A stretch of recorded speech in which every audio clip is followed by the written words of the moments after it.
this easy? I mean, I guess it could if you execute well, good game plan, um, play smart, fundamentally sound football, no penalties. Uh, I guess it could be easy every week, just like it is today. But could a win this easy be trouble? Can it be a blessing and a curse, or a blessing or a curse? It could be both. And we're going to talk about that. Cowboys get a big win this week.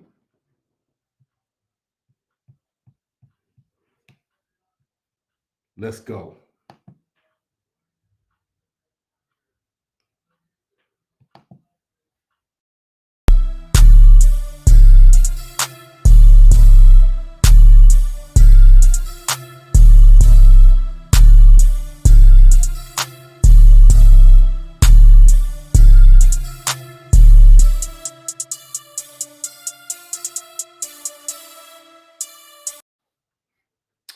What's good, Cowboy people?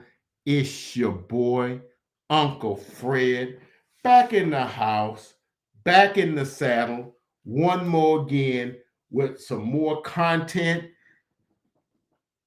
Please like, comment, and subscribe, and become a part of the Uncle Fred Sports Experience, where I will guarantee you will not be disappointed. Cowboys get the win this week. Big win. Unexpected win. And I'm sorry for coming on all late. I was busy with church stuff and some other stuff. Man, I've been gone in and out all weekend. Basically, didn't really see any football today. I had to watch the replay, and so once I got home, I didn't want to just go on the highlights and go live and talk to it. I had to go back and watch the game. So it had my DVR recorded it, and I got home and got comfortable and sat back and watched the game, rewound and went back over it, and so I could get a good perspective. I don't want to just come before you and just regurgitate the highlights of what I saw. But I want to watch the game and get a feel for what actually took place in the game and things of that nature. So Cowboys get a great big win, 40-3 over the 8-1 Minnesota Vikings. So did somehow Vegas know something that because remember in my midweek report I said Cowboys are favored on the road against an 8-1 team coming off a victory. Really? Did they know Minnesota was going to play substandard and we were going to play perfect? I don't know. But I do know this. I do know the Cowboys get a win, and man, what a difference a week makes. I mean, last week, man, we was about to have everybody: Dak, Kellen Moore, Dan Quinn, Mike McCarthy, Jerry Jones, everybody walking the plank, everybody getting pink slips, right? But as my man Mike Fisher from SI.com says all the time, you gotta let the cake bake, man. And that's so true. It's a week-to-week league, man. One week, you great and nothing can't be better. The next week, man, they're terrible, and man, we need to cut everybody and start from scratch. And the reality is, the truth is somewhere between the two, because it's a week-to-week league, and who knows why a team plays one way one week, great this week, and maybe not as well today. Sometimes it's matchups. Sometimes a team's coming off of a short week, and the other team had time to rest. Sometimes guys are injured. Sometimes a certain person being out of the lineup makes the team play a little different. Like I would propose having Zeke out of the lineup the last couple of weeks, kind of, essentially last week, did to the psyche of the Cowboys. Having him back maybe gave us a little punch. Zach Martin as much as said so over the week. But Cowboys get the win. So let's just talk about it. I'm not going to spend a whole lot of time on this video. I mean, look, if it's perfect, if it's excellent, what you got to talk about other than you win? And maybe I just give out some game balls and see who I saw, what I saw happen, and this sort of thing. But we know that last week there was two things that came about. The Cowboys gave up a 14-point lead after they had been leading after three quarters, which had never been done. It's 195-0. They had never done that. And so now they're 195-1 because they gave up a 28-14 lead in the fourth quarter and lost 31-28 in overtime. Okay. So what was the fallout after that? Okay. We threw the ball too much. Dak was not great, and we didn't put him in good positions, and we didn't run the ball enough. And then the defense was trying to get sacks and was out of position and let them gank us for 207 yards rushing. Okay. So both Kellen Moore and Dan Quinn was called on the carpet along with Dak Prescott. And if I must say so myself, they all, regained their status today and then some. So the game started off, the Vikings got the ball first, got a couple of plays. I think they maybe even got a first down, maybe. Then on the third play, Cousins is rolling out to his right. Micah Parsons has him in his sights, runs him down. Tomahawk chops him, ball comes out, recovered by Dorrance Armstrong. And they go 18 yards in 7 plays, and really it should have been a touchdown. But they settled for I think a 43-yard field goal by Brett the Fret Maher, as opposed to Greg the Leg Zerline. But and it's 3-0. And of course, the Vikings were driving on their own drive, and TJ Hawkinson dropped the pass, as well as Dalton Schultz had dropped one in the end zone, and that they had to settle for a field goal, and it's 3-3. And of course, now we go 75 yards on the next drive and get a touchdown pass to I believe it was to Tony Pollard, if I'm not mistaken, on that particular. No, it was a run by Zeke Elliott. I'm sorry, to make it 10-3. As a matter of fact, Tony Pollard had made a couple of nice runs, run up the middle on a cutback, and then a run where he spun. He went towards the middle, spun out to the right, and went and got down inside the 5-yard line, but couldn't get in. And they brought Zeke in. He got the touchdown. It was 10-3, and then it was 13-3, and then about 2 minutes before halftime, Dak was in I think a third down, and I want to say it's 3rd and 4, maybe. And I like how Tony Romo is starting to begrudgingly maybe give Dak a little credit. Shows him looking to his right and then to his left for his option before settling out to the right flat for Tony Pollard, who scampered 25 yards for a touchdown, and made it 20-3.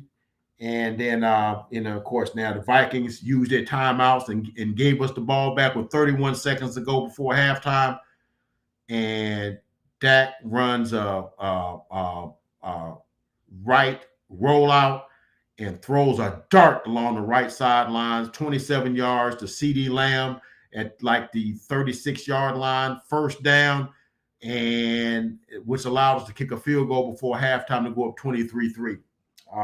Now, regarding that play, of course, now Tony Romo also mentioned that play was very reminiscent of the play that Aaron Rodgers broke our hearts with in the 2016 divisional playoff game, where I think it was 3rd and 20, and he kind of rolled out, but it was he rolled out right and through left, basically, to the left sideline, hit Jared Cook about 2 feet above the ground and hit it he put it through a spot, and Jared went and got it and fell out of bounds, setting up a Mason Crosby 51-yard field goal, and I was hurting about that.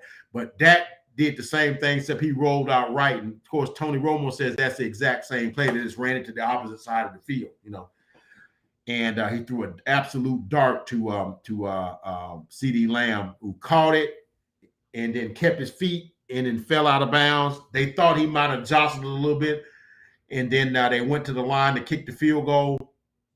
It was good from 60 yards. I think it might have been the 40-yard line, 41 yard, and kicked it from 60, and he made it. But whoa, hold up.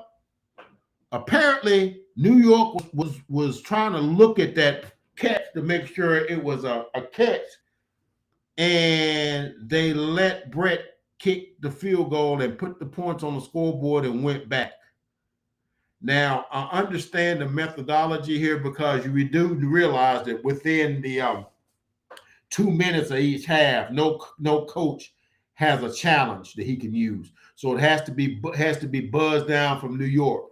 Okay, so apparently they were having problems getting that done in a timely fashion. And to make matters worse, the Cowboys had actually called a timeout anyway, so they could get this stuff set up because they had like 3 timeouts. They used one on an earlier play in the drive.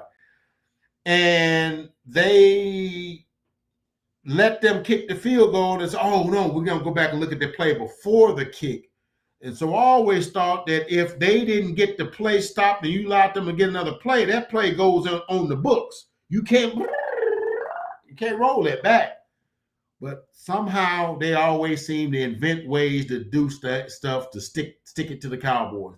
Now, look, I ain't one of these types that like to and complain about calls, but sometimes they do just do stuff to us, man. And I mean, not in an over aggressive way, but every now and then it's something like that. Did you really have to call that holding call on Connor McGovern last week on that 16-yard run by Malik Davis that could have won us the game? Did you have to call it? Wasn't it in the combat and the contact between that defensive lineman and Connor McGovern about the same as any other play, but you chose to call that one as holding, maybe? And maybe that was a pass interference on CeeDee Lamb 2 plays later, maybe. But you chose not to call it for us and chose to call it for them. Now, before you think I'm just, being your typical Cowboy fan, everybody's like coming to get us, somebody's out to get us. I still remember the New England Patriot game from 2019 where they called my man for tripping when it wasn't tripping on 2 different occasions in that game. That's a 15-yard penalty, okay? And I still remember, I don't know if it was Dale Hellestray or if it was Jake McQuaid. I don't know which one of the long snappers it was, but they got him for illegally snapping the football. And all he did was move the ball around to get it to the point for him to snap it, which every setter always does that. That was in 2018. I remember them calling that. And the dude, I don't know if it was Greg Zerline or because Brett Maher has kicked for us before too. I don't know who it was, but he made the first one, moved it back 5 yards, missed the second one, and we lost to the then Washington Redskins. I still remember that. So they invent ways to call us for stuff. So I've never seen them go back and make it like that play didn't happen, even though it happened ever. Usually if they let it go because it's a halftime play, it ain't like it's the end of the game play, but But to his credit, Brett's like, all right, I was just warming up anyway. And they found out the play was good. He went back. All right, I'll just kick another 60-yarder. Boom. This was even better than the last one. So halftime is 23-3. Second half, we get the second half kickoff, go right down the field. Dak Prescott, 3rd and 4 at the 33-yard line. And flicks just a perfect pass down the right sideline to Tony Pollard, 68-yard touchdown, 30-3. All practical purposes, it's over. Couple of possessions later, we got 3rd and 5 at the 20-yard line, and Dak throws at the 30-yard line. Dak throws an out pattern to Noah Brown, who catches it and makes a move, goes to the goal line and drops it. Tony Romo, another sour moment. I was with him on this one. He said, yeah, that's going to be a catch because he makes a football move and makes a move towards the goal line, and the ball comes out and he recovers. He said, kind of reminiscent of a play a couple of years ago in a playoff game, I seem to remember. in a playoff game of some significance. I'm like, yeah, you talking about the 2014 divisional playoff game with the Packers. Yeah, I'm right there with you on that one, Tony. That was a catch by Dez. I'm with you. He said that was kind of sort of like that. So Tony was all over the place on that one, but he was right. And then it got held up, and it was a first and goal. Second play later, Zeke goes in from the left end. It's 37-3. And about maybe, I don't know, the next commercial game goes to, they switch it to the Cincinnati-Pittsburgh game, and I didn't get to see any more of the game. So Cowboys, totally dominant. Time of possession, I think they had nearly 40 minutes of time of possession. I think 38 minutes. And they completely dominated the game in every fashion. So it's just so many things that they did well that it makes you wonder that maybe did we do too well? Did we, was it too good? Because here's my thing. And I know a lot of people are going to say, because the Cowboys, we got haters. Okay, we got haters all over the place. I mean, because we this is us. And I guarantee you, this game today, even though they got preempted at the end, I guarantee you, for a quarter or two, it was the most watched game of the day, because that's kind of what we do. But the Cowboy haters, like, man, Minnesota didn't even play. They just kind of mailed it in. They're like, you know what, it ain't our day. And I'm like, make me understand how that's my problem, because your team didn't come to play, or the team you wanted to beat us didn't come to play. Now, nobody felt bad for us when we didn't come to play. We played in the divisional game last year, but to the 49ers, and obviously that wasn't our best effort. Y'all just ain't good. Y'all just sorry. Okay. Y'all never win the big games. Oh, well, okay. Some of that may be valid, but nobody ever feels sorry for us when we don't put our best effort forward. So I'm not about to feel sorry for another team. You had ample time to prepare. You had a home game. You had a chance to be number one in the conference, because the Eagles lost last week. Y'all tied with them, and they almost lost again today too. They pulled it out with a minute and a half left. But you didn't play. You didn't play well, and I will admit they didn't play well. Minnesota's better than that, but that's not my problem. That day you didn't play well. We played excellent, and we stuffed y'all 40-3. Okay. So I'm not concerned, but the concern is anytime that, it's like if you were in school and your test that you might have been taking you aced it. I mean, the questions were so easy. You might get, I don't know, maybe a false sense of security, maybe too sure of yourself, too confident. And maybe on the midterm, you might not study because, like, oh man, I did so well on that, man, I ain't even got to worry about that. And you get got. Okay. So that's what I'm hoping don't happen, that, it was too easy, that we, because it's like at that, and then like if you in the weight room and you got like 60 pounds on the bar, you just, yeah, I mean, you getting your reps in, you getting your cardio in because you're getting so many of them reps in, but are you really getting any, because you're not really developing any calluses, because you're not getting any resistance.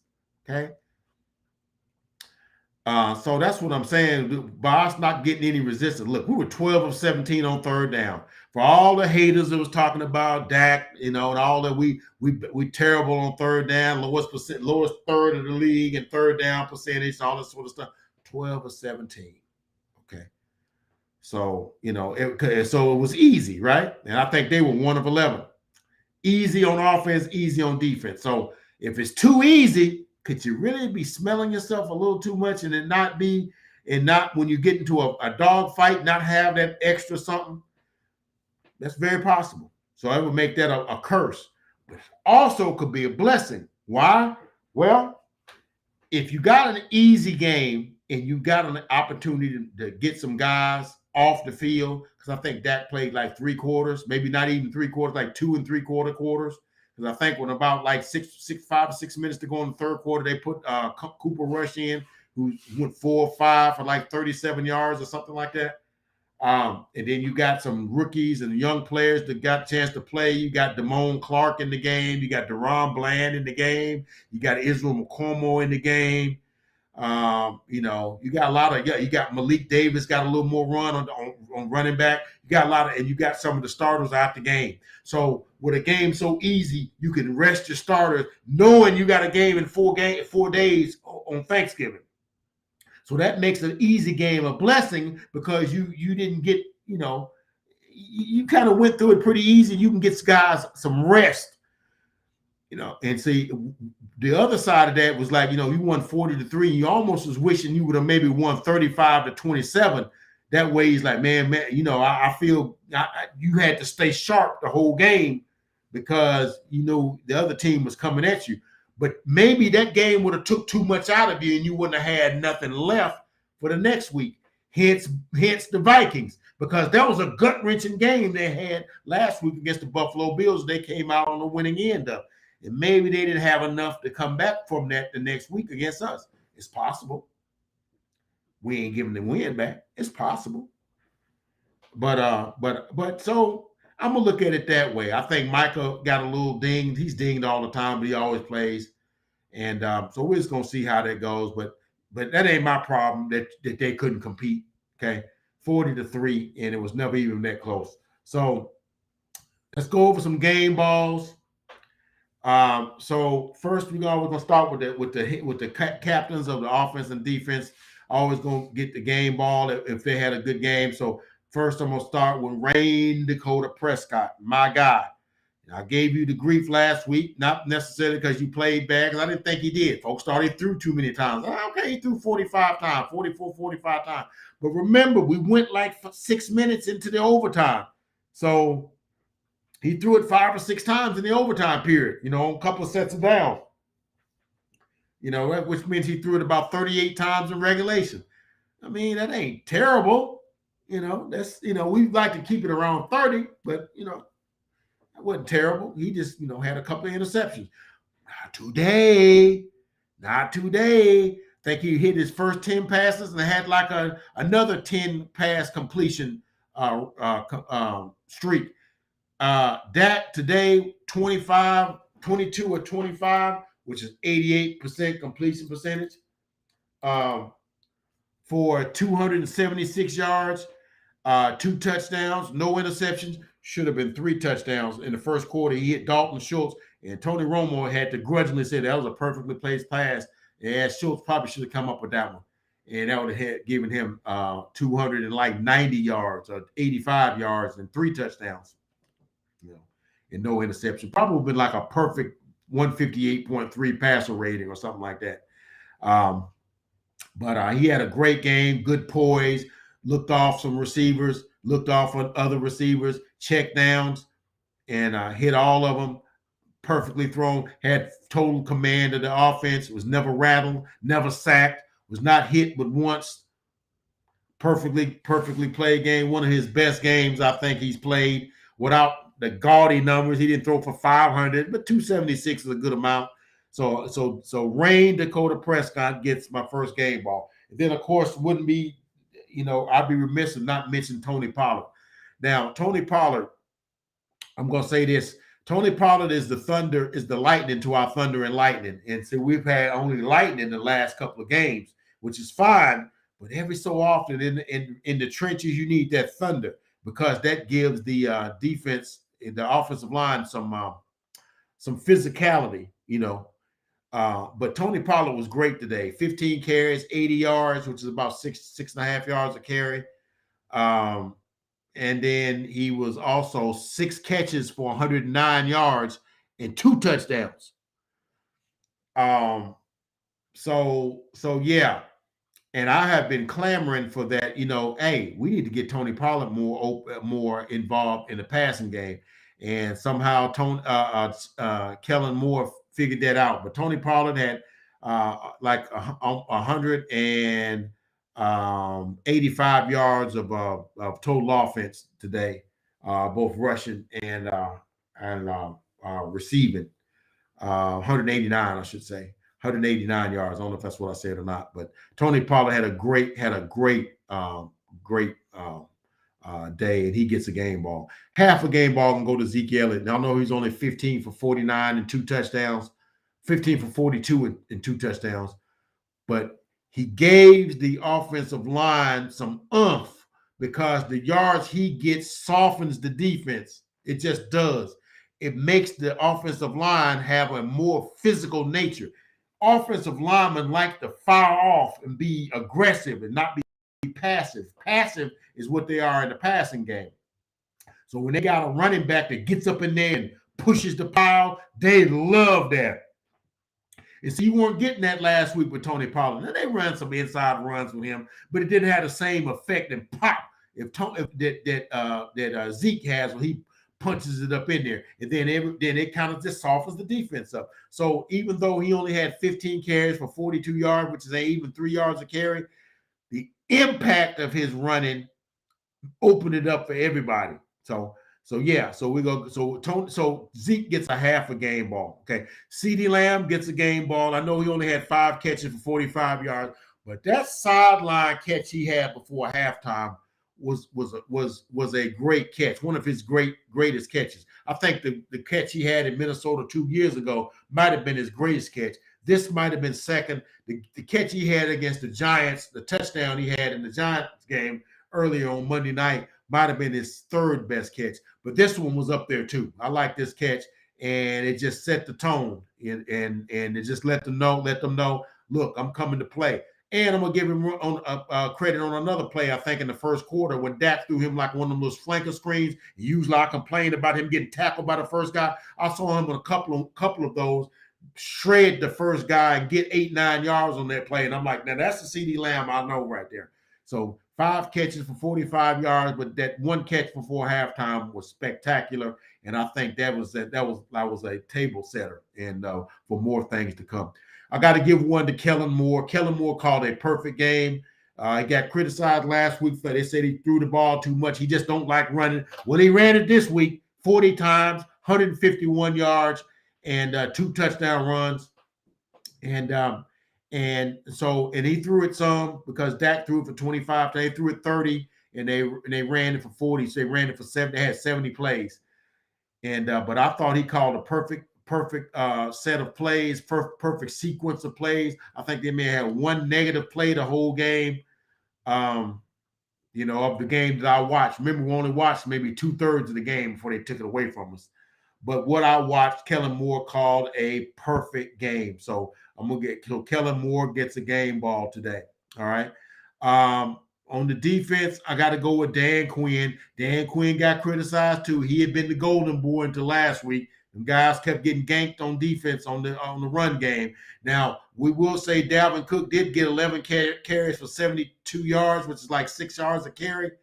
But for the most part, because they got ahead by so much, and because I saw one play where they had, I think it was Hawkinson in motion on offense, the Vikings on offense, and which was setting it up that we were in man coverage. And then when the guy that was running with him on the defensive side got to the middle of the field, got to the middle of the lineup, he put himself, and then when the snap of the ball came, he retreated back in the 2 deep coverage, which meant that they gave him a man look, but drifted back into zone coverage. It's little chess moves like that keeps teams off balance. See, that's why I tell you all the time, man, it ain't about what kind of players you put on there. What kind of coaching are you doing? What kind of chess moves are you making with the players that other teams might not be prepared for? And I don't think they was prepared on the offense was prepared for Tony Pollard coming out of the backfield, because you could never cover him with a linebacker. And I just could never understand why we was only throwing him 1 or 2 passes a day. I just couldn't understand that. So they changed it up. And so on defense, I give Dan Quinn a game ball, because the Minnesota Vikings we sacked them 7 times, and we only gave up 183 yards of total offense on a team that scored 33 last week, and they had like 400 yards of offense. Okay. And and we racked up 458 yards of offense. So Kellen Moore and Dan Quinn get the game balls. Now defensively, I'm always going to go with Micah Parsons because he had four tackles, 2 sacks, and a forced fumble that play I was telling you about in the first quarter. On the third play, he tomahawk chopped him and got the ball out, and Dorrance Armstrong recovered it. Jaron Curse, four tackles, 1 assist. He also had a sack on a safety blitz.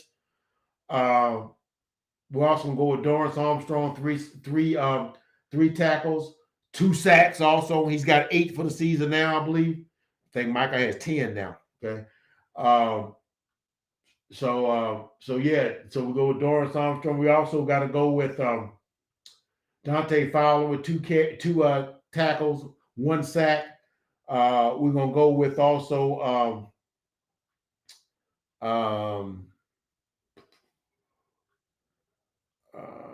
DeMarcus Lawrence, who had 1 tackle, 1 assist, and 1 sack. As far as those, like I said, we in total had 7 sacks, giving us 42 for the season. But also, I want to give a game ball to somebody that didn't get a whole lot of statistics, and that's to Trayvon Diggs. Trayvon Diggs had had 3 tackles, no assists, but more importantly, Jefferson ended up with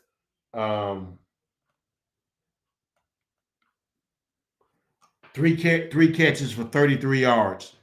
And he went with him everywhere he went. If he went to the bathroom, he was in there with him. He went to the snack bar, he's right there with him.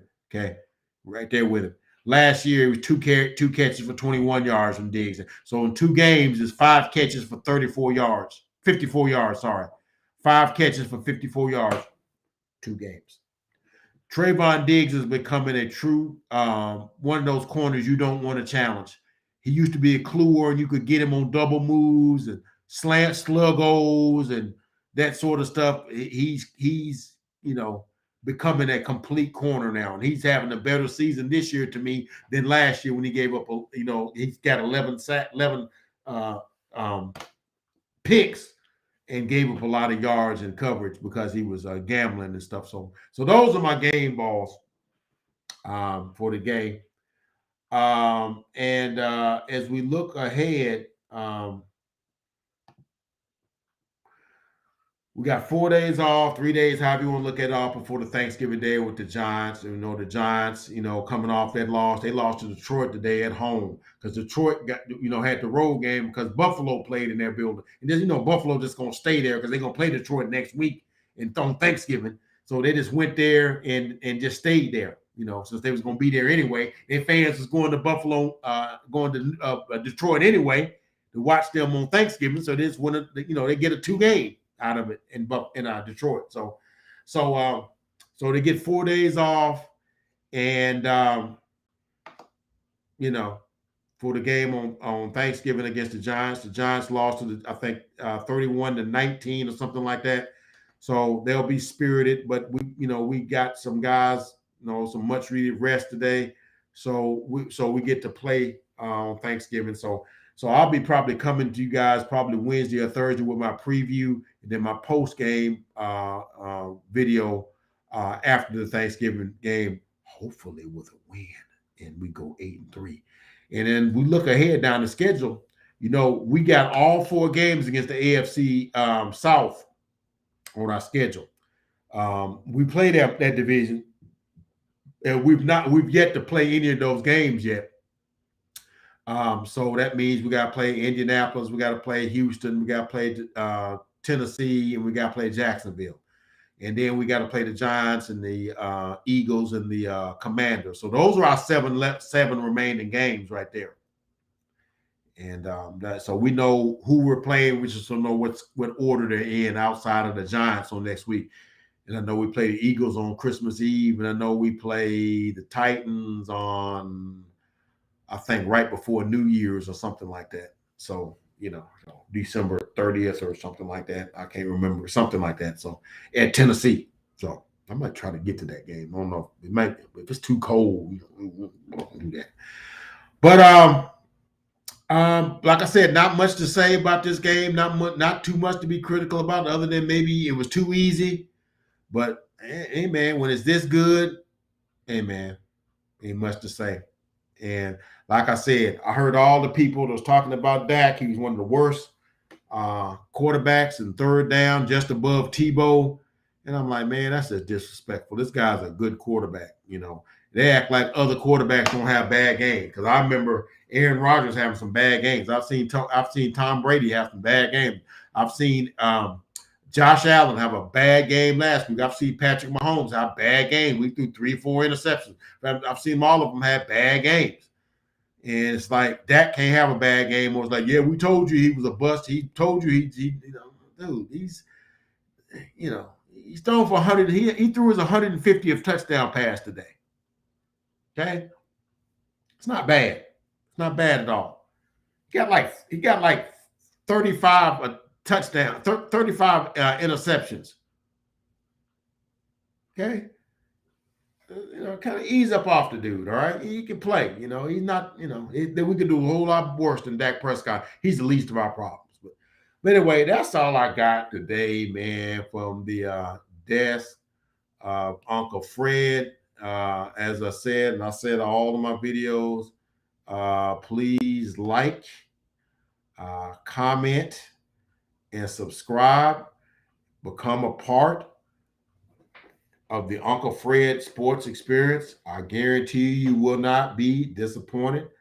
I tell the truth as I see it. For watching the Cowboys over 45 years, I think. So I've seen a thing or two, know a thing or two. So yeah, become a part of the Uncle Fred sports experience, man. Whatever I get to you, I'm gonna give it to you. Whatever I get, I'm gonna give it to you. But Cowboys win 40-3. And did you also know that Kirk Cousins, had 39 consecutive games with a touchdown pass? The longest active streak in the NFL? Not today. No touchdowns at all. 3 points. Okay. Cowboys win 40-3. It's a good day in the neighborhood. We'll see you guys on Wednesday or Thursday. You guys be good. God bless.